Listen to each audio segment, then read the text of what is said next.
नमस्कार मित्रांनो, सुस्वागतम घरोघरी मातीच्या चुली या मालिकेच्या आजच्या भागामध्ये हरतालिकाचा उपवास झाल्यानंतर रात्री जागरण करायचे असते म्हणून गाण्यांच्या भेंड्या सुरू असतात।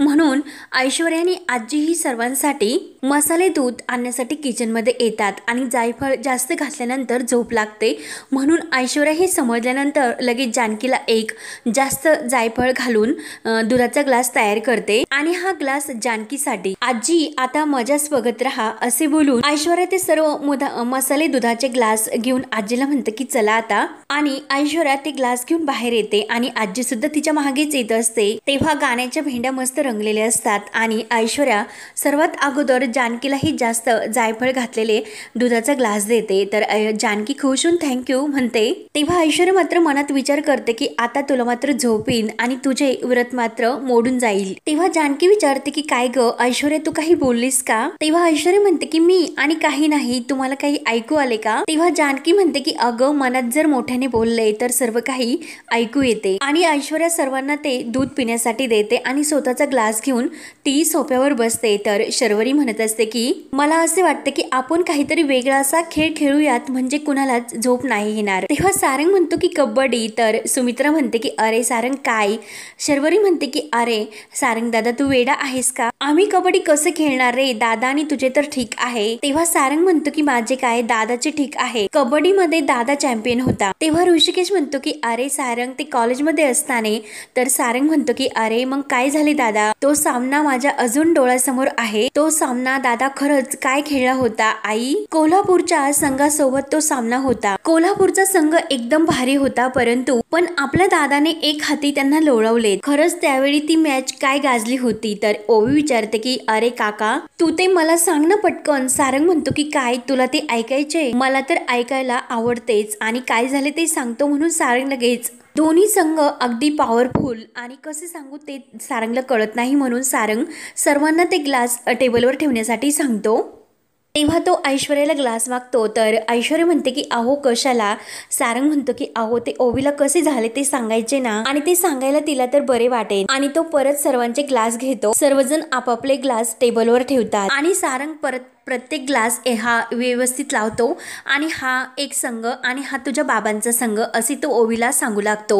ऐश्वर्याला तर खूपच म्हणजे जळफळाट होतो, तिला असे वाटत असते की आता जानकीचा ग्लास नेमकं आता या सर्व ग्लासमध्ये मिसळून जाईल आणि सारंगने सर्व ग्लास एकत्र केलेले असतात। आजी आणि ऐश्वर्या मात्र डोक्यालाच हात लावतात आणि बाबांनी सर्वांना कसे आउट केले हे तो मस्त सांगत असतो, सर्व ग्लासला हाताला धरून इकडे तिकडे फिरवत असतो आणि ऐश्वर्या मात्र हे सर्व बघून खूपच टेन्शन मध्ये येते आणि हा सारंग सुद्धा याने सर्व तो जानकीचा ग्लास सुद्धा एकत्र मिक्स केला। ऐश्वर्याला सुद्धा कळत नाही की नेमकं जानकीचा ग्लास कोणता असेल आणि बाबांनी रेड टाकून सर्वांना कसे आउट केले हे सारंग अगदी खुश होऊन ओवीला सांगत असतो आणि मॅच कशी जिंकली तर सर्वजण टाळ्या वाजवतात।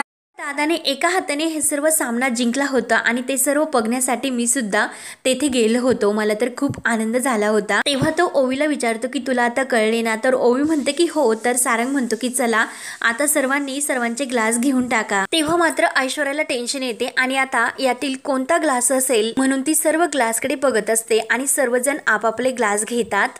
तेव्हा जानकी म्हणते की अगं ऐश्वर्या फक्त आता तुझाच ग्लास उरलेला आहे, तू तुझा ग्लास घेऊ शकते। तेव्हा ऐश्वर्या तो ग्लास घेतल्यानंतर खूप घाबरते आणि माझ्या ग्लासमध्ये जर जास्त जायफळ असले तर काय करणार, आणि खाली बसते। तर सारंग म्हणतो की खरंच मस्त झाले, सर्वजण म्हणतात की ऐश्वर्या खरंच दूध अगदी मस्त झाले आणि जानकीला सुद्धा ती अशी खुणावते तर जानकी थँक्यू असे बोलते। तेव्हा ओवी सुद्धा म्हणते की आई खरंच दूध खूप मस्त झाले, तर जानकी ओवीला सुद्धा थँक्यू बोलत असते, परंतु आजी आणि ऐश्वर्या मात्र एकमेकांकडे बघत असतात, त्यांना तर खूप टेन्शन आलेले असते की तो ग्लास नेमकं कोणता आहे आणि ऐश्वर्याने दूध पिल्यानंतर आजी दूध प्यायला सुरुवात करते। तेव्हा सारंग दूध पिऊन झाल्यानंतर म्हणतो की चला आता आपण गाण्याच्या भेंड्याला परत सुरुवात करूयात आणि कुणावर आलेले आहे एकमेकांना विचारू लागतात। तेव्हा जानकी आणि शर्वरी ह्या मस्त चांदमामाचे गाणे म्हणू लागतात। तेव्हा मात्र सर्वजण एकमेकांबरोबर गाण्याच्या भेंड्या खेळत खूप खुश असतात। ऐश्वर्याला मात्र खूप झोप येत असते आणि ती जांभळत येत असते, तर आजीचे लक्ष ऐश्वर्याकडे जाते कारण ज्या ग्लासमध्ये तिने जायफळ मिसळलेले असते अगदी तोच ग्लास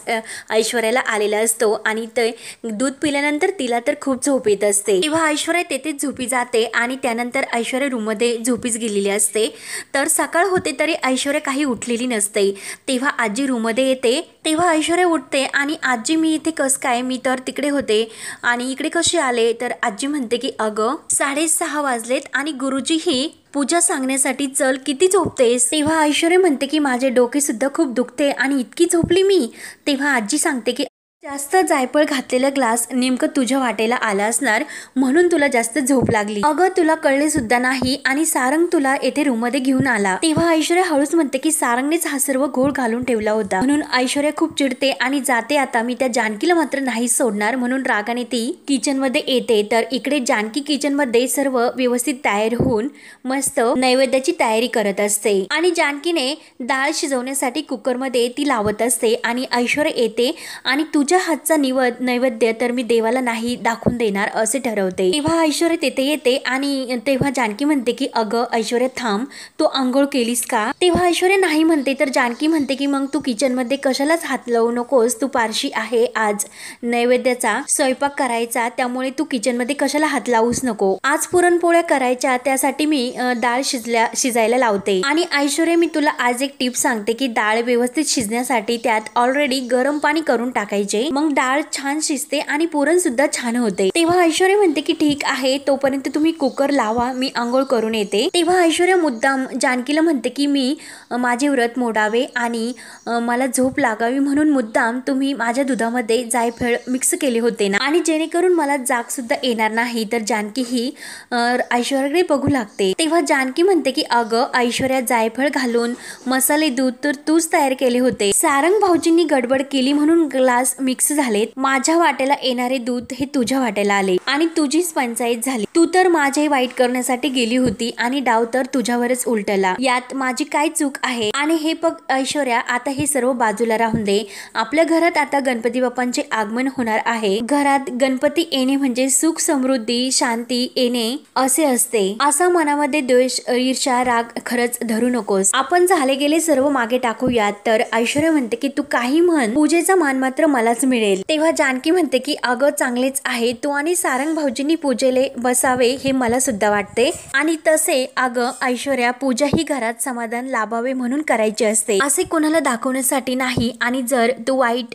विचार मनात घेऊन जर पूजेला बसलीस तर ती पूजा कधी सफल तर होणार नाही, पण त्या पूजेचे पुण्य सुद्धा तुला कधीच मिळणार नाही। त्यामुळे मी तुला हे आत्ताच सांगते आणि तू जाऊन आंघोळ कर। तेव्हा जानकी तो कुकर लावून बाहेर निघून जाते। तेव्हा ऐश्वर्या मात्र तेथेच असते आणि मनात म्हणते की येता जाता ही मला अक्कल शिकवत असते, त्यामुळे आता बाद झाले, या जानकीचा माज मात्र मला उतरावाच लागेल। त्यानंतर इकडे ऋषिकेश ओवीला मस्त तयार करत असतो। जानकी रूम मध्ये येते आणि काय काय चालले बाप लेकींचे असे विचारते। तेव्हा ओवी खूप छान तयार होऊन जानकीला मिठी मारते। तेव्हा जानकी म्हणते की अगं बघू, बाबांनी तर खूपच छान तयार केले, तर कुणाची दृष्ट लागायला नको म्हणून जानकी लगेच ओवीची मस्त आपल्या डोळ्यातील काजळ काढून तिला लावते। तेव्हा ऋषिकेश म्हणतो की आज तर आमची परिराणी खूपच सुंदर दिसते।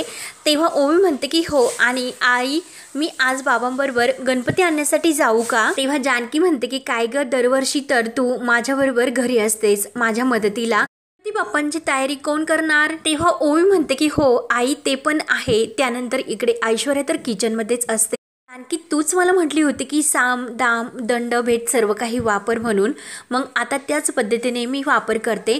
म्हणून जानकीने जो कुकर गॅसवर लावलेला असतो पुरणपोळ्याचा नैवेद्य बनवण्यासाठी डाळ शिजवायला, तर लगेच ऐश्वर्या ते डाळीतील सर्व कुकर खालील पाणी काढून घेते आणि डाळीतील पाणी सुद्धा ती काढून घेते आणि परत तो कुकर गॅसवर लावून देते। आणि आता जानकी जेव्हा इकडे रूम मध्ये येईल तर कुकरचा मोठा स्फोट होईल म्हणून ऐश्वर्या खुशून बाहेर निघून जाते। त्यानंतर इकडे ओवी ही ऋषिकेशला म्हणत असते की बाबा मी तुमच्या सोबत नाही येऊ शकत, आम्हाला आईसोबत घरात खूप कामं आहेत।